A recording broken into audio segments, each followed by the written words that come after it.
أنا فرحان اليوم لأنه كانت حفلة مزيانة برشا.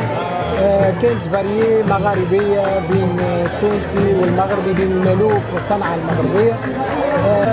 العلام عون كان متميز، عبد العابد كذلك يعطيها الصحة.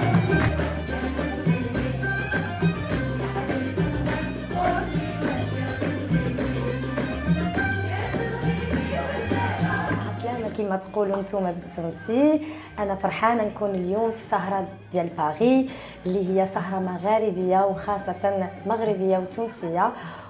تعاملي مع الاستاذ الفنان والاخ اللي عزيز عليا الفنان محمد الاسود ماشي اول مره. هو هذا السبيكتاكل هذا هو نتيجه ديال تعاملات قبل اللي صراحه كانوا ناجحين.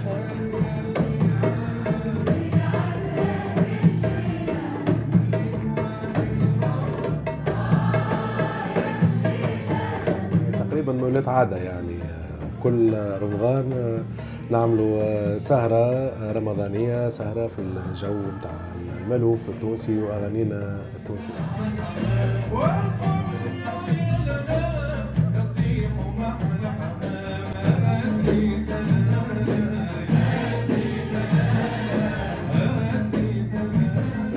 كان يعني بين مراوحة بين موسيقى تونسية كيف فما يعني وصلات من الألحان جديدة. دي حاجة باهية إنه الأستاذ محمد الأسود لحن يعني وصلة في الجو الأندلسي التونسي، وكيف مع عبير بما انه تعرف ما رابط بين تونس والمغرب حتى تاريخيا يعني وخاصه في الموسيقى الاندلسيه وفي الموسيقى السوريه. فرحان اللي الكورال اللي معانا وخدمنا جات الفرصه باش غناو اليوم وبليك. تجربه بالنسبه لي انا نجاح عنده طعم اخر.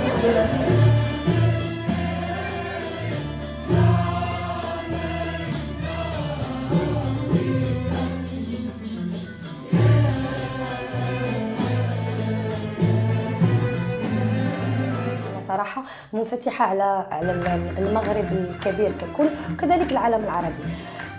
ومن خلال مشاركتي في أرابيسك غوت تالنت كنت بديت نبين شوية ميولي للفيوزيون، يعني ناخذ التراث نتاعنا ونحاول أنني نمزجه مع أنماط عالمية أخرى، موسيقات عريقة.